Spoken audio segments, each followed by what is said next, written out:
టమాటాలను ఎండబెట్టే పని లేకుండా అప్పటికప్పుడు చేసుకునే ఎంతో రుచికరమైన టమాటా పచ్చడి అండి. హాయ్ అండి, welcome to Manjula Sudarshan vlogs. ఈరోజు మనం టమాటా పచ్చడి ఏ విధంగా తయారు చేయాలో చూద్దాం. ముందుగా 1/2 కేజీ టమాటాలని తీసుకొని శుభ్రంగా కడిగి ఆరబెట్టుకొని ఈ విధంగా గట్టిగా ఉండేవి చూసి తీసుకోవాలండి. వీటిని ఇలా ముక్కలు కట్ చేసుకొని పెట్టుకోవాలి. ఇప్పుడు స్టవ్ ఆన్ చేసి దాంట్లో ఆయిల్ కానీ ఏమీ వేయొద్దండి. మనం కట్ చేసుకున్న టమాటా ముక్కల్ని వేసుకోవాలి.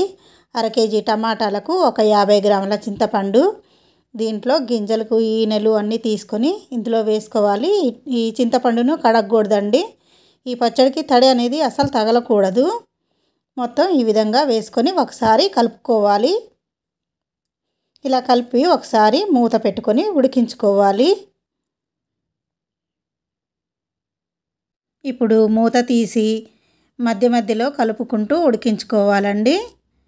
ఒకసారి కలిపి మళ్ళీ మూత పెట్టుకొని ఉడికించుకోవాలి. ఇప్పుడు మూత తీసి చూద్దాం. టమాటాలు కొంచెం ఉడికిపోయినాయి. ఇప్పుడు వీటిని ఈ విధంగా గంటెతోటి స్మాష్ చేస్తున్నట్టు అనాలండి. అప్పుడు టమాటాలు మరింత మెత్తగా ఉడుకుతాయి. వీడియోలో చూపిస్తున్న విధంగా అనాలి. చూసారా, ఇప్పుడు టమాటాలు పూర్తిగా ఉడికిపోయినాయి. ఇప్పుడు దీన్ని చల్లారబెట్టుకోవాలి. టమాటాలు మొత్తం చల్లారిపోయినాయండి. ఇప్పుడు దీంట్లో 50 గ్రాముల కారం, 50 గ్రాముల ఉప్పు, ఒక 2 పెద్ద వెల్లుల్లి అండి, అవి కూడా ఒక 50 గ్రాములు తీసుకున్నాను. అలాగే 1 టీ స్పూను పసుపు, 1 టీ స్పూను జీలకర్ర మెంతులు వేయించుకొని పొడి చేసుకొని వేసుకోవాలి. అలాగే 2 టీ స్పూన్లు ఆవపిండి అండి. ఆవాలు కూడా కొంచెం లైట్గా దోరగా వేపుకొని పొడి చేసుకొని ఇందులో వేసుకోవాలి. ఇప్పుడు వీటన్నింటినీ కలపాలి బాగా. ఇవన్నీ కలిపిన తర్వాత మనం మిక్సీ జార్ తీసుకొని ఈ మిక్సీ జార్లో పచ్చడిని వేసుకొని మెత్తగా మిక్సీ పట్టుకోవాలండి. ఈ పచ్చడి మనకి 6 నెలల వరకు నిల్వ ఉంటుందండి. ఈ పచ్చడిని ఈ విధంగా మెత్తగా మిక్సీ పట్టుకోవాలి.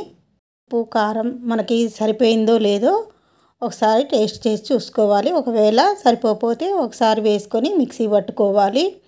ఇప్పుడు స్టవ్ ఆన్ చేసుకొని ఒక మూకుడు పెట్టుకొని అందులో ఆయిల్ వేసుకోవాలి. ఒక 200 గ్రాముల ఆయిల్ వేసుకొని ఆయిల్ వేడైన తర్వాత 2 టీ స్పూన్లు ఆవాలు, 1 టీ స్పూను జీలకర్ర, 1 టీ స్పూను మినప్పప్పు, 1 టీ స్పూను శనగపప్పు, 4 ఎండుమిర్చి కూడా ముక్కలు కట్ చేసుకొని వేసుకోవాలి. ఒక 4-5 వెల్లుల్లిని దంచి వేసుకోవాలి. కొంచెం కరివేపాకును కూడా వేసుకోవాలి.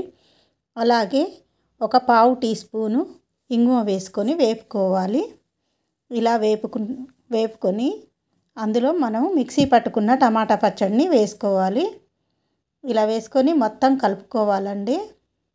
ఇలా కలుపుకొని 5 నుంచి 10 నిమిషాల దాకా ఈ పచ్చడి అంతటిని ఉడికించుకోవాలి. అప్పుడే మనకి ఈ పచ్చడి అనేది నిల్వ ఉంటుంది. చూసారా, ఆయిల్ అంతా అబ్జర్వ్ చేసుకుంది. మనకి పచ్చడికి ఫస్ట్ ఆయిలే ఉండాలండి. ఆయిల్ ఉంటేనే పచ్చడి నిల్వ ఉంటుంది. ఇలా ఆయిల్ అంతా అబ్జర్వ్ చేసుకున్న తర్వాత మనము స్టవ్ ఆఫ్ చేసుకొని ఒక సర్వింగ్ బౌల్లోకి సర్వ్ చేసుకోవాలి. అంతే అండి, ఎంతో రుచికరమైన టమాటా పచ్చడి రెడీ.